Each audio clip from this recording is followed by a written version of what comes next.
प्यारे बच्चों, हमारे हिंदी पाठ्यक्रम में व्याकरण के अंतर्गत 4 टॉपिक सम्मिलित है। पहला वाच्य, दूसरा पद परिचय, तीसरा रचना के आधार पर वाक्य भेद व वाक्य रूपांतरण तथा चौथा रस व उसके भेद।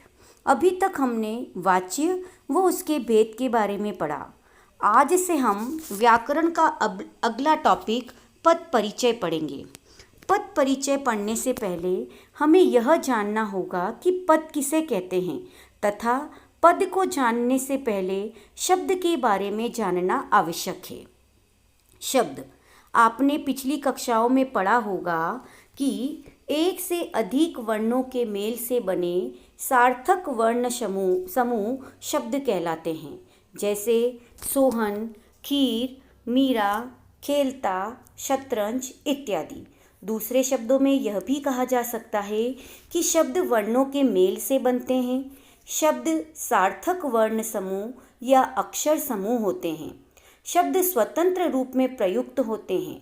वर्णों का वही समूह शब्द कहलाता है जिसका प्रयोग स्वतंत्र रूप से होता है, अर्थात शब्द अपने आप में स्वतंत्र होता है। अब हम पद की ओर बढ़ते हैं कि पद क्या है। शब्द पद कब बन जाता है? जब कोई सार्थक शब्द वाक्य में प्रयुक्त होता है तब उसे पद कहते हैं। पर जब इसका प्रयोग वाक्य में होता है तो इसका रूप भी बदल जाता है, इसलिए वाक्य में प्रयुक्त होने पर शब्द को पद कहा जाता है। जैसे ये वाक्य है, राम आम खा रहा है। इसमें राम, आम, खा रहा है, ये सभी पद है। इसे हम ऐसे भी समझ सकते हैं, जब कोई शब्द स्वतंत्र न रहकर व्याकरण के नियमों में बंध जाता है तब वह शब्द पद बन जाता है। इस प्रकार वाक्य में प्रयुक्त शब्द ही पद है। कारक, वचन, लिंग, पुरुष इत्यादि में बंधकर शब्द पद बन जाता है। जैसे सीता घाती है, ईश्वर रक्षा करे। यहाँ सीता, ईश्वर, गाती है, रक्षा करे आदि शब्द वाक्य में प्रयुक्त होकर पद में परिवर्तित हो गए हैं। अर्थात सरल शब्दों में हम यह कह सकते हैं कि वाक्य में प्रयुक्त शब्द ही पद कहलाता है और यह शब्द वाक्य में लिंग, वचन, सर्वनाम, क्रिया, विशेषण इत्यादि दर्शाता है। जैसे राम आम खा रहा है। इस वाक्य में राम और आम इन शब्दों का पद परिचय है संज्ञा, ये दोनों ही संज्ञा है। और खा रहा है, इस पद का परिचय है क्रिया। अर्थात शब्द व पद दोनों भिन्न हैं व दोनों में निम्न अंतर है। शब्द वर्णों की स्वतंत्र एवं सार्थक इकाई है। पद वाक्य में प्रयुक्त शब्द है, अर्थात शब्द वाक्य में प्रयुक्त होकर पद बन जाता है वह अपनी स्वतंत्रता खो देता है। नंबर 2, शब्द का मात्र अर्थ परिचय होता है, अर्थात शब्द के परिचय में हम सिर्फ उसका अर्थ बता सकते हैं, किंतु पद का व्याकरणिक परिचय होता है। शब्द सार्थक और निरर्थक दोनों होते हैं, परंतु पद वाक्य में अर्थ की ओर संकेत करता है। चौथा, शब्द का लिंग, वचन, कारक तथा क्रिया से कोई संबंध नहीं होता, परंतु पद का लिंग, वचन, कारक तथा क्रिया के साथ संबंध होता है। बच्चों, अब हम अपने विषय पद परिचय पर आते हैं कि पद का परिचय किस प्रकार दिया जाता है। जैसे हम अपना परिचय देते हैं, ठीक उसी प्रकार एक वाक्य में जितने शब्द होते हैं उनका भी परिचय हुआ करता है। वाक्य में हमने पढ़ा, वाक्य में जो शब्द होते हैं उन्हें पद कहते हैं। उन पदों का परिचय देना ही पद परिचय कहलाता है।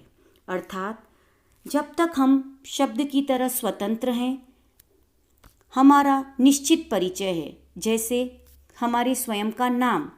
परंतु अब यदि मैं अपने आप के बारे में समझाती हूँ आपको कि मेरा नाम कुसुम संचेती है, परंतु यदि मैं अपनी माँ के साथ खड़ी हूँ तो उनकी बेटी कहलाऊँगी, भाई के साथ हूँ तो बहन कहलाऊँगी और चाचा के साथ खड़ी हूँ तो भतीजी कहलाऊँगी। अर्थात जब तक मैं स्वतंत्र थी तो मेरा परिचय निश्चित था, परंतु जब मैं किसी के साथ जुड़ गई तो मेरा परिचय उस जुड़ाव के आधार पर निश्चित हुआ। यही हमारे पद परिचय में होगा। शब्द स्वतंत्र होता है, किंतु जब वाक्य में आता है तो अपना परिचय बदलता रहता है। शब्द वाक्य में प्रयुक्त होते ही पद बन जाता है, वह उसका परिचय वाक्य में उसकी स्थिति के आधार पर होता है। अन्य शब्दों से संबंधों के आधार पर ही उसका परिचय दिया जाता है। उदाहरण के लिए देखिए, जैसे बुरा शब्द, ये अपने आप में स्वतंत्र है, परंतु बुरों की संगति नहीं करनी चाहिए। इस वाक्य में ये शब्द संज्ञा कहलाएगा, वह बुरा आदमी है। इस वाक्य में यह शब्द विशेषण कहलाएगा, और तुमने बहुत बुरा किया।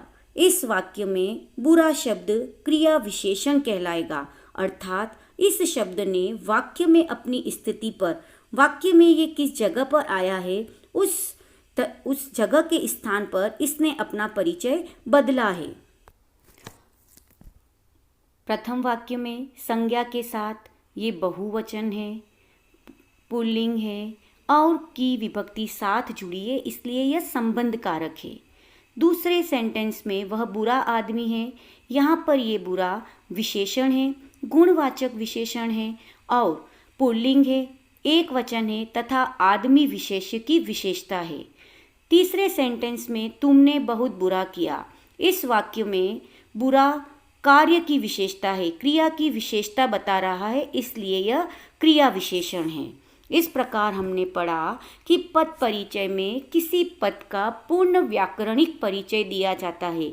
व्याकरणिक परिचय से तात्पर्य है वाक्य में उस पद की स्थिति बताना, उसका लिंग वचन कारक तथा अन्य पदों के साथ संबंध बताना, अर्थात शब्द का संबंध वाक्य के अन्य शब्दों से बताना ही पद परिचय कहलाता है।